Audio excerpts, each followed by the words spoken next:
Now, this is a project we've been talking about for quite some time. I think we've started following this story from about 18 months ago.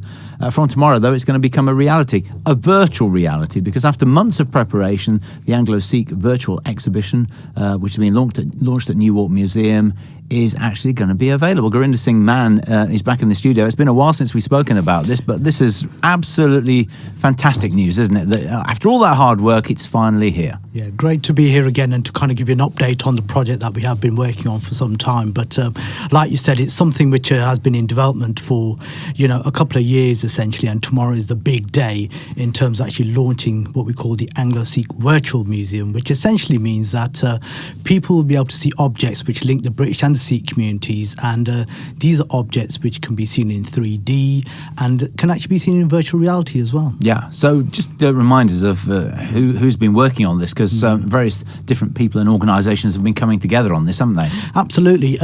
Basically, we've been working with one of our developers called Director-Sikh Singh from Taran 3D, and essentially we ourselves as a group, as a team and a project team, we've been working with various museums and private collectors. So we have been in touch with the Nottingham's Museum Service, we've been working with the Maidstone Museum, we're working with Thetford Museum, the Ancient House Museum in Thetford, and there's other museums which are going to be on board as well. And what the interesting thing is, we've had a lot of private collectors who want to kind of stay anonymous, but also say, look, we have these objects, and what we've had to do is check the provenance of these items, and we've been happy to actually put these in as part of the project as well. Now, the good thing about this is that people can actually, private collectors can donate an item, but they don't give you the item. It's photographed in 3D, and then using virtual reality headsets, people can actually see these, which is amazing. You brought one of the headsets in with you.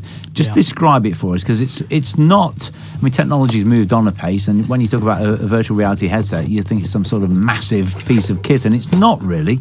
It's quite portable, isn't it? Absolutely, and as you can see, the days are gone where you had to have like bulky items to actually kind of show you what or demonstrate what a museum is. Now this is like a museum on the road essentially. So it's a small piece of kit, it's a headset, and I've got two controllers, which kind of mimics what the gaming technology is about really, essentially, because this is on the same basis and par as that. But it's, like I said, it's very portable, and we can go anywhere, UK, abroad, take this with us, and we can actually show individuals these specific objects, whether they be piece of jewellery, weaponry, and people can get a flavour of what these objects are about. I've seen a couple of the pictures in 2D of some of the jewellery, and it looks amazing even in a 2D picture. What are the things that are included in this? Okay, so the project is trying to encompass everything that starts from roughly what we call the Sikh Empire, which is roughly about the 1800 period onwards, encompassing the Anglo-Sikh Wars, which is the 1850s period or before that, and then going into the British Rajas. But in terms of objects, like I said, we are looking at piece of jewellery, and these kind of connect the suffragette Princess Sophia Dalip Singh to the actual Sikh Empire. We will be actually having kind of weapons as well, like I said. So these are like, we're talking about different types of swords and guns. But the whole idea is to put this in context, to actually kind of show a narrative of how objects came from the Punjab in India to Britain, for instance, and what's the stories behind them as well. Yeah, well, the jewellery is incredible. I mean, and of course, swords are very much part of the Sikh faith and Sikh history. So that's and they are really ornate, aren't they? Absolutely. And what we're trying to do is to kind of do two aspects of this. One is to actually show swords which actually kind of give you a history, and something which is actually kind of, like you said, it's intrinsic to the Sikh faith as well. So the Sikhs who are actually initiated, they wear the kirpan, for instance.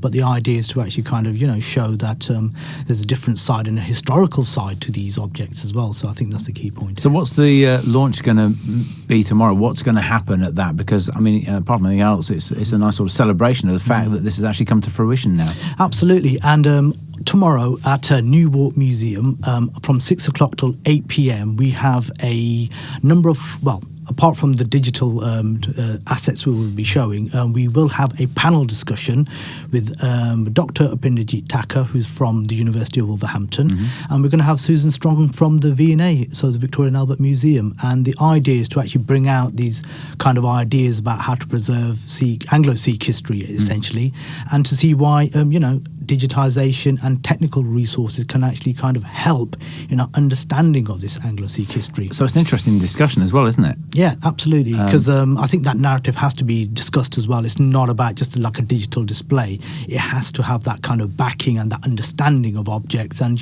is it a good thing? We still need to ask the question, is it a good thing? Because museums might be afraid that, this is kind of taking over. But from our understanding and the way we work with museums, we're actually saying this is an actual enhancement. And what about the virtual exhibition itself? Somebody might be listening now and thinking, well, how can I see this? How do they get hold of it? Okay, so we will go live tomorrow with our website. So it's www.anglosikhmuseum.com, and these objects will be available to actually see. So you can use your mouse as you would with standard web pages, and you can move the objects around with a view that these will be able to be placed in virtual reality headsets, and then you can see them in virtual reality as well.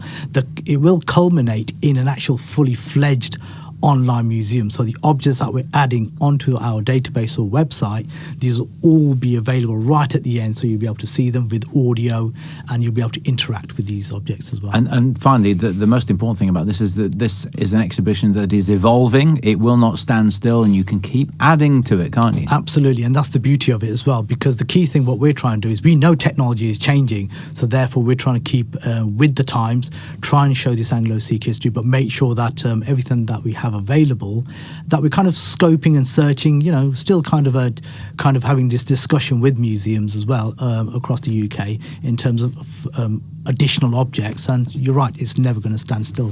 Well, listen, congratulations. I hope you enjoy the launch tomorrow, and thanks for coming in again. Thank you very much, and hopefully it is open to the public as well, so people are allowed to attend to Newark Museum between 6 and 8 p.m. tomorrow evening. Excellent. Thank you for that. Thank you.